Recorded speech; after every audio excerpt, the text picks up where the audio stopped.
paper. Yeah, I'll shoot you over their white paper in a little bit so you can, read more on it.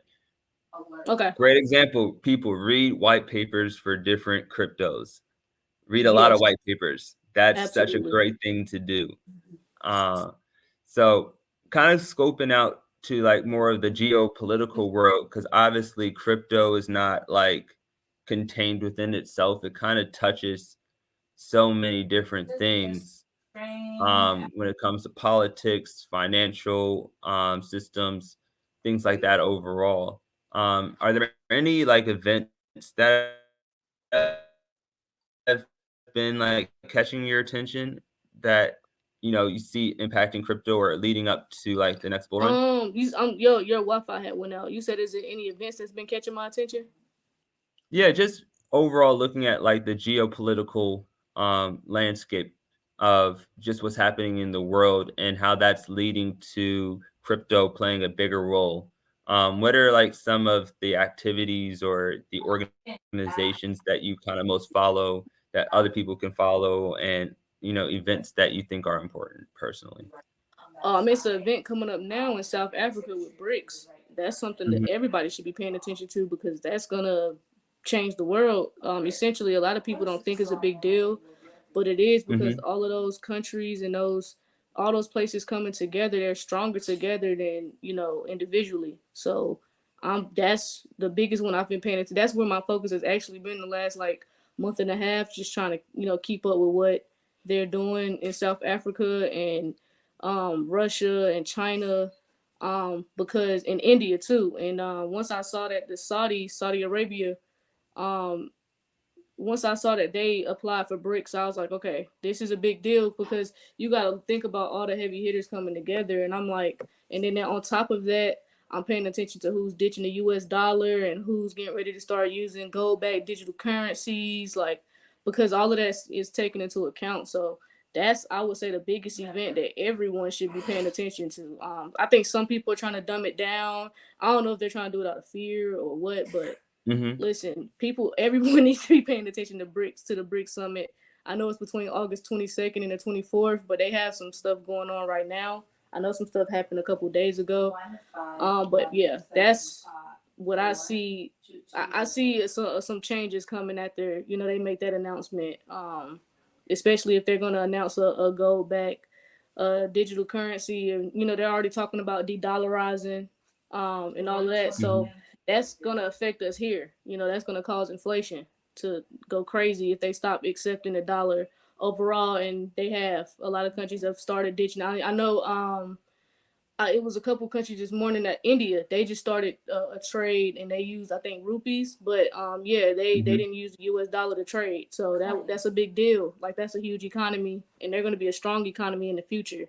So that's the type of stuff I'm looking at, and that's why I always tell people crypto and politics go hand in hand.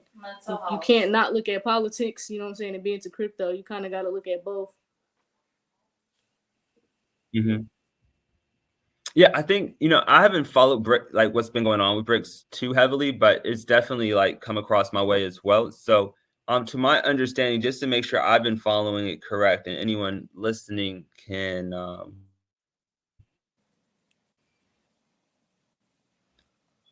kind of have some background. So basically, BRICS has been coming together to find ways to trade amongst themselves. And BRICS stands for Brazil, Russia, India, China, and here we go. And they're trying to come together to find like a local, be able to trade in local currencies and potentially launch their own currency that's backed by gold and other minerals. Is that correct? Yeah, pretty much. And then I know they're trying to come together. I know they're creating like an alliance. So, but it's definitely has a lot to do with money and currency. Everyone wants to stop being bullied by America, so that's pretty much what's causing them to come together. Okay, got you. And Yeah. then one thing I heard you speak about that was global that I don't know too much about, but Mhm. I know I've seen people really saying this is a huge thing to pay attention. I think it's ISO Two. 20022. Yeah, Did I say that 222. right? Yeah. Yeah. The Yeah. message. Yeah, so those tokens that are involved with that messaging system or assets is like XRP, of course. Quant's a huge one. Quant's a big deal. XLM is another big one. HBAR, of course. XDC, that's another big one with the smart contracts. Algorand, IOTA. Yeah, so it's, and I Mhm. and I'm heavily involved in most of those. I think the only one I haven't gotten is IOTA. I took too long to buy it. When I wanted to get it, they took it off Uphold. So, I'm trying to figure out the best place to purchase it to make sure I'm getting, real IOTA. You have to be careful with these exchanges. But yeah, ISO Absolutely. 222 is gonna be, they're already using that messaging system within the banks, so that's gonna be a big deal. But what is the messaging system? Like, I don't even, I haven't had a chance to Oh, really even dive into so it. So yeah, the banks pretty much want to be 24/7, 7 days. They want to be 365 now. So the ISO messaging system is just pretty much a messaging Mhm. system that they're using to for transactions, cross border payments. They want instant payments now. Like that's pretty much is what's making up ISO. There's probably more to it. We Mhm. just haven't seen everything. We gotta wait until everything comes to fruition, of course. But it's right now it's the instant payments. That's like a big deal right now. They want to settle payments instantly, and they want it to be fast and efficient and cheap. And I know the ISO messaging system is gonna help with that. Okay, so they're basically, obviously they're gonna be using, fiat currency as well, but you're saying they're already planning to integrate, um, different cryptocurrencies into a 24/7, 365 instant, wealth settlement system, basically.